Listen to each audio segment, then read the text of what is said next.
Welcome to Deepa's kitchen. চলো আজকে কি বানাচ্ছি দেখো, ব্ল্যাক চানা মশলা। তো দেখতে থাকো কিভাবে বানালাম। দেখো বন্ধুরা, আমি কিন্তু এই কালো ছোলা সেদ্ধ করে নিয়েছি, ঠিক আছে। আজকে বানাবো ঘুগনি। দেখো আমি দুটো আলুও সেদ্ধ করে নিয়েছি, এখন এগুলোকে ছোট ছোট করে কেটে নেব। দেখো বন্ধুরা, ঘুগনি বানানোর জন্য আমি এখানে পেঁয়াজ কুচিয়ে নিয়েছি, কাঁচা লঙ্কা চিড়ে নিয়েছি, আর এখানে আদা রসুন ছুলে নিয়েছি, টমেটো আর আলুটাও ছোট ছোট করে কেটে নিয়েছি। আমি এখন আদা রসুন এগুলো বেটে নেব, ঠিক আছে।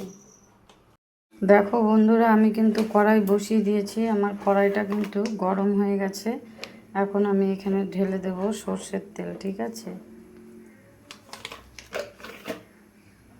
আর এখানে দিয়ে দেব দুটো তেজপাতা, দুটো শুকনো লঙ্কা মাঝখান থেকে চিড়ে দিয়ে দিলাম। এখানে দেখো একটু কালো জিরে নিয়েছি, সেটাও আমি দিয়ে দিলাম। গ্যাসের আঁচটা একটু কমিয়ে দিলাম। এখানে আমি পেঁয়াজ কুচি দিয়ে দিলাম। পেঁয়াজ, কাঁচা লঙ্কা, টমেটো সব একবারে দিয়ে একটু নাড়িয়ে চাড়িয়ে নেব।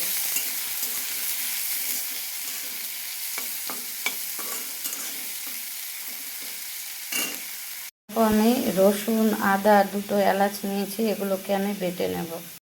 দেখো বন্ধুরা, আমার কিন্তু পেঁয়াজের কালারটা একটু চেঞ্জ হয়েছে। এখন আমি আদা রসুন যে বেটে রেখেছি সেটা এখন দিয়ে দেবো। মিহি করে বাটিনি, আধা বাটা করে নিয়েছি।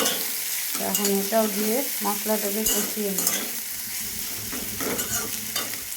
দেখো বন্ধুরা, আমি কিন্তু আলুর টুকরোগুলোকে দিয়ে দিলাম। তো আলুর টুকরোগুলোকে দিয়ে এই মশলার সাথে একটু ভাজা ভাজা করে নেব।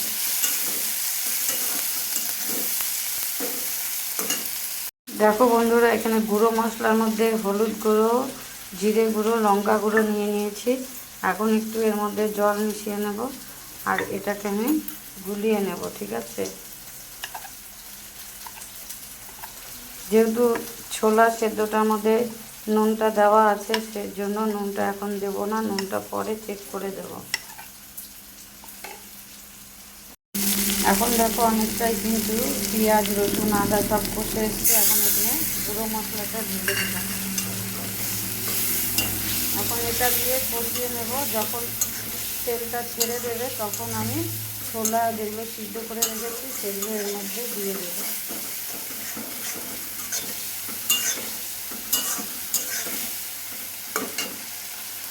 দেখো বন্ধুরা, আমার কিন্তু মশলা কষানো হয়ে গেছে। দেখো কত সুন্দর কালার এসেছে, দেখেছো। তো এরকম করে যতটা সুন্দর করে কষাতে পারবে তত কিন্তু ভালো হবে। আর এখানে দেখো ছোলাটা সিদ্ধ করে রেখেছি, এখন আমি এটা এখানে ঢেলে দিলাম। এখন এটা দিয়ে আমি কষিয়ে নেব।